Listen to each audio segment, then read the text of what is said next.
Everybody. We have with us Mr. Anil Sardana. Anil is the Managing Director and CEO of Adani Transmission Limited since 1st May 2018.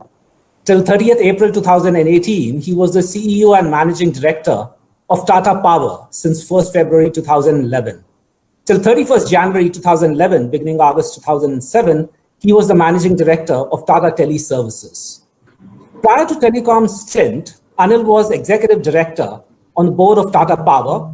He was also the founding CEO and MD of Tata Power Delhi Distribution Limited, having taken over that capacity when the company was set up in 2002. Anil is credited with having spearheaded the dramatic turnaround of Tata Power Delhi Distribution, having achieved benchmark performance standard, including world record reduction of aggregate technical and commercial losses. Anil also spearheaded two major M&As, namely with NTT Docomo of Japan and a reverse equity swap and merger to create most valuable infrastructure company, Vyom, with the highest tenancy in the industry. Anil led the transition of TTSL by launch of Tata Docomo, Tata Photon brands. He also launched several innovative schemes, including pay-per-use and per-second billing. Anil has more than 38 years of experience in the infrastructure space, particularly in the energy and telecom sector, having managed complex transitions, developments, and operations, as well as engineering, procurement, and construction assignments. He holds a degree of Bachelor's in Engineering from Delhi College of Engineering. He also holds a postgraduate degree in Past Accountancy, ICWAI, and a postgraduate diploma in management, and has attended a top management program at IIM Ahmedabad. He received several recognitions from Indian and international fora and was also conferred with Global Alumni Excellence Award by his alma mater, Delhi College of Engineering, in 2012. So, and let's listen to your views. Okay, before Anil begins, let me tell you that the person speaking right now was the director of IIM Indore. He did not introduce himself. I am Bhaskar. I'm the consulting editor of Free Press Journal, and both of us have got together to bring to you this India After COVID series. We believe that the country is going through a difficult time, and the idea is to find out ways in which industry could present to the government some suggestions of how it could become more vibrant, more meaningful, and more relevant to the country. Okay, Anil, your views first. So thank you both to IIM Indore as well as to Free Press Journal and all the senior colleagues who've joined this webinar.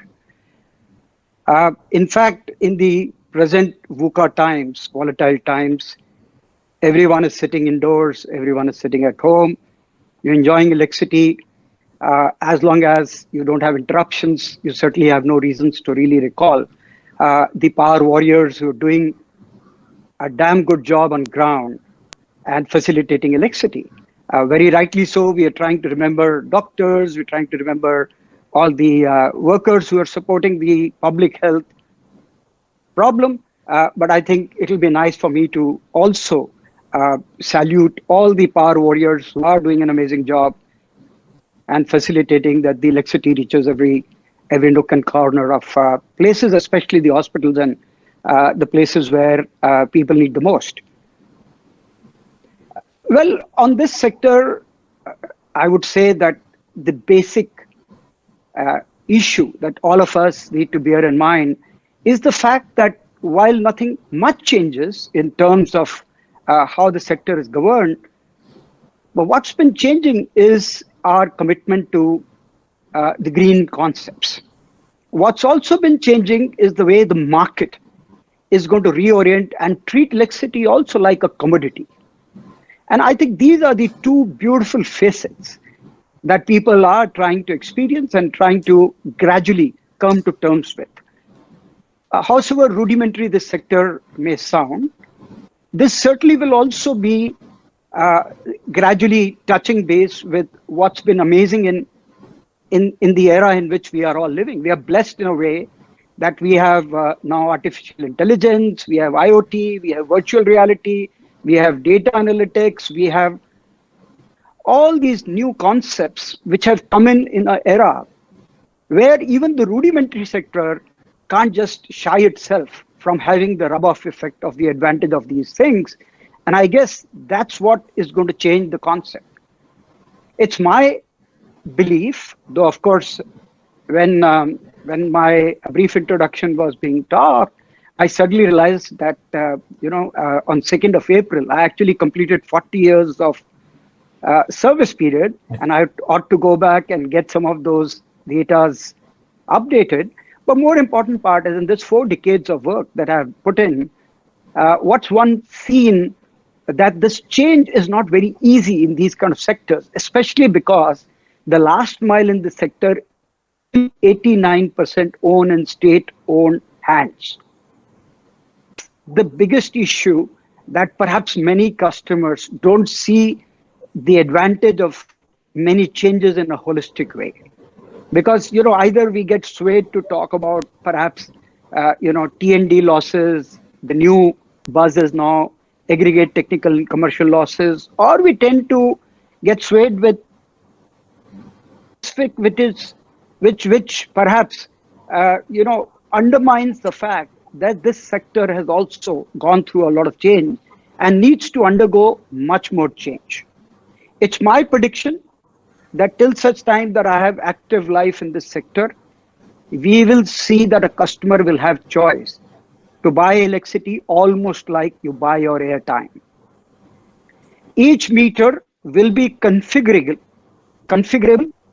You will actually be able to source electricity from any generator based on the prices that will be there in the social media or on the website, and you would be able to actually select which power you want to buy: green power, power from hydros, power from a particular source, power in a particular way that your requirements are during the day or during night or during peak hours. There'll be different options that will be there. You will be able to select that. You'll get a pin. You will press that pin on your mobile or on your meter, and there you will be billed that electricity. That time is not very far. It might look very futuristic, but friends, things change very fast, and we will see this in our living lifetime. So that's going to be a very interesting change that we will see, and it will all come via the new concepts that I talked about, that we are all very blessed to see how things are happening. Coming to the current state of affairs, I guess mind goes to the last mile, which is the distribution business. As far as distribution is concerned, it is in a difficult situation. Most of these state electricity boards, they don't go to regulator with return on equity. With the result, there is a fiscal issue in the way they manage those aspects. We also have a big issue in terms of how cross-subsidy exists. It's a big misnomer vis-a-vis an economic principle in which the industry actually should be paying the least, but it ends up paying the highest, which impacts the economic viability of many industries. In addition, many of you may not have this figure, but this country has anything like close to about 90 gigawatt of captive capacity. That's against 356 or 360 gigawatt of grid capacity. That this 90 gigawatt is either DG sets or standby capacities. And these actually must decay. These must vanish. My own principle and concept is that there should be a clear contract between every customer and distribution company that you ought to provide me 99.9% times. And if you don't, you have to bear the cost of my running a DG set, or my running a solar rooftop, or my running a battery or an inverter. That should be the contract. And I guess that's the only way a pull theory can work, in which a distribution company will actually oblige or will meet its obligation, not oblige really, meet its obligation, and a customer will therefore be able to see the benefit of how reliability can actually be delivered in these type of businesses. So, this is just the overall framework. As far as generation and transmission is concerned, we are quite reverse to the global order. You should be mindful of the fact that globally, people have no problem with distribution because that's the last mile customer business. People manage it very well. Most of the international developed economies have problem in transmission and generation. In India, we have perfected these two by and large. Okay, but we have problem in the last mile, and that's what we have to tide over in the next few years. And I'm sure this change will happen. And be mindful of the fact, when I talked about 89% of this last mile is in state-owned enterprise, the balance 11% is with 4 private big names, and all seem to be doing very well. So within the same country, private companies can do commercially well, technically well, customer services being good in terms of how they are able to deliver solutions. I see no reason why the rest will not change soon. So I'm going to stop here and perhaps look at more questions, but I just want to also make one last point, which is the fact that even in generation, while we all talk about renewables as the new order, and which is very, very in terms of the way renewables is setting in, but I would rather say that we will see soon hydrogen economy displacing many of the conventional concepts as also many of the renewable concepts. It's already setting itself afoot in terms of fuel cells that people are using in several mobile equipments. There are now trains which are using hydrogen as the fuel option to drive and have the traction. In fact, if the Olympics was to have taken place in the summer this year, which we will see next year now, you will see a whole lot of vehicles, a whole lot of hydrogen empowered and powered mobility and equipments, and which is what will unleash to the world that hydrogen is there to stay. So even on generation concepts, friend, be mindful of the fact that hydrogen is not very far. Yes. Okay, we are going to see water unleashing itself into green hydrogen, as also we will have the other parts of hydrogen which will come through different chemical processes. But hydrogen will be one of the benign fuels, and which will be one of the very, very available fuel, which is going to be green, at the same time has calorific value, which is equivalent to whatever we have been familiar in terms of gas or oil. So that's the lasting part. Since the subject was energy of the future, I thought I will just put in this last part and end there, and I will look forward to questions from any one of you. So Anil, the power demand has slumped ever since the COVID-19 pandemic broke out. Now, how long do you think this subdued demand is going to last? That's my first question. And the other part is that what does it really mean to private power companies that have power purchase agreement already in place, but their power is not being taken up? Okay, so just the two facets. The power demand that has got impacted is in terms of the commercial and industrial segments, right, having been put under lockdown. So that's slumped down, and that used to constitute 40-50% of different distribution companies. And the residential demand has gone up, so that's to some extent compensated. But what's happening in this country, since we have subsidized residential customers and subsidizing commercial and industrial customers, the revenue is going to get impacted.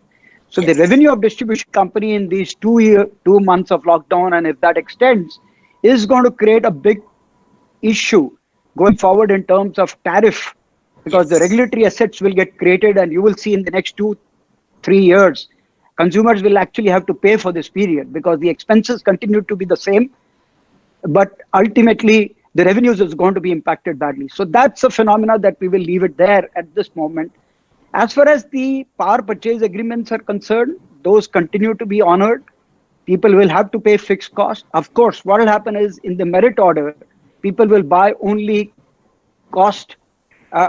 the power which is lower in variable cost. So therefore, to that extent, the high cost variable power will not be dispatched, and to that extent, there'll be savings that the distribution companies will have. Okay.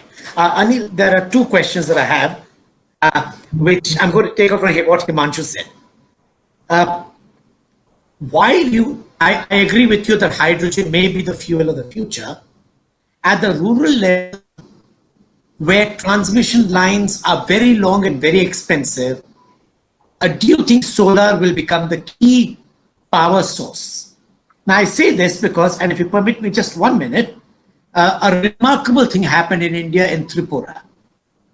In Tripura, for some reason, one reason or the other, 50,000 houses were put up with rooftop solar. What they discovered after putting up the solar was each solar household cost them 50,000 rupees as against grid connectivity of 2 lakhs to 5 lakh rupees. So the cost of connectivity was low. 2, it was more reliable than grid power because there was no power cutting, there was no load shedding, and that is where the villagers were very happy. 3, there were no subsidies subsequently. As a result, everyone in Northeast India wants solar for the rooftop. Your view on what's going to happen in India? I guess there is no rocket science, RN, in this. There are several places if the distribution companies themselves start using such microgrid concepts, which is not just solar rooftop, but which is also a lot of biomass that you can use. You can also I was going to come to that. Thank you. You can also use a lot of hydros in the streams that run in several undulated areas where water could actually be coming and generating enough for the hamlets which are close to those areas.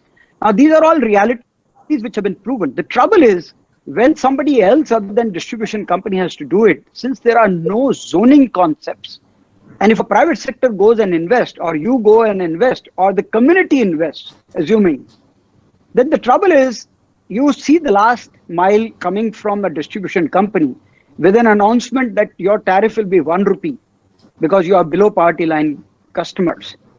The private sector investment will go for a toss. Okay? So the trouble is the zoning norms which prevail in international setups where they say that once this area has been electrified by somebody and the community is buying into that, there'll be either a choice that the distribution company, which is supposed to cater to that area, either they will buy the set, lock, stock and barrel, or they will not break the line. That's called zoning norms. Correct. Since those zoning norms don't exist in India, most of this has not taken off. Otherwise, RN, this is one of the very good solutions for hamlets, which have never been electrified, or even if electrified on paper, don't get electricity for most of the time. This is no-brainer. In fact, the easiest that we have proven is a 50-volt DC distribution.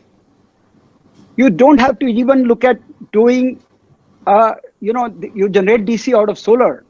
Okay, you just put an inverter, which we call as inverters, to convert that in AC. You don't have to do that for a hamlet because you don't have to synchronize it with grid. Correct. You actually buy lamps, refrigerators, fans, and all devices from railway vendors who already electrify at 50 volt. So it's there for the asking. And many hamlets, we have proven that by taking a 50 volt DC solar setup and a battery, you actually can provide this at a much competitive price. Sans this problem of zoning, this is indeed a viable and a must-do solution. Brilliant. Now, Anil, when you were at Tata Power and even today Tata Power, both you and the present management talks about microgrids. You referred to grids, small grids, smart microgrids. Are they going to come into India? How quickly? Bhaskar, I mentioned to you that this is no-brainer, but for the zoning issues. Okay. If the zoning norms are corrected, you will find a lot of entrepreneurs, a lot of local people bringing this solution to hamlets as a reliable 24/7 solution. Okay. There are two questions from the audience. One question is, this is a talk on energy, and you can't talk about energy without talking about oil. Where do you think oil is going to go? Okay, that's one crisis industry that we would like to know about. The second question is, what are your views about thorium-based power? Okay, let me take the first question. I think one thing that I've learned out of my 4 decades of working, Yes. and I'm sure Himanshu would vouch for the same, he being a professor of repute, that commodity and exchange prices never predict in your lifetime. I have absolutely no way that I can Yes. predict where will it go and where will it stop. So I think people should make their own guesses. There are lots of economists who make those predictions. A lot of people do a lot of hedging. So I'm going to just say that much. Okay. As far as thorium-based power is concerned, Arun, this is certainly again one of the areas to explore, especially because India has a lot of deposits, and at a given point of time, one had an idea of smaller footprint, close to about 100 to 120 megawatt worth of reactors who could actually use thorium as a fuel. But the sad part is today nobody wants any nuclear plant in their backyard.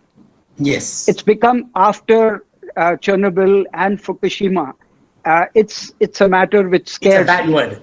Yes. That's right. It scares people, and therefore, I don't think so much investment is coming into the R&D of these, barring a few of the organizations which at some stage had taken up a good experimentation on this aspect. But it just got stalled there. Okay. So my worry is, I would say not enough R&D dollars are going into this today. Maybe hydrogen perhaps will replace this, and since it comes out of a much easier way, you have to use water and perhaps use solar and wind energy to convert water through electrolysis into hydrogen, and then capture it in different formats and take it as a fuel. I guess will give us a much better option, and we will not have memories of those alternate fuels.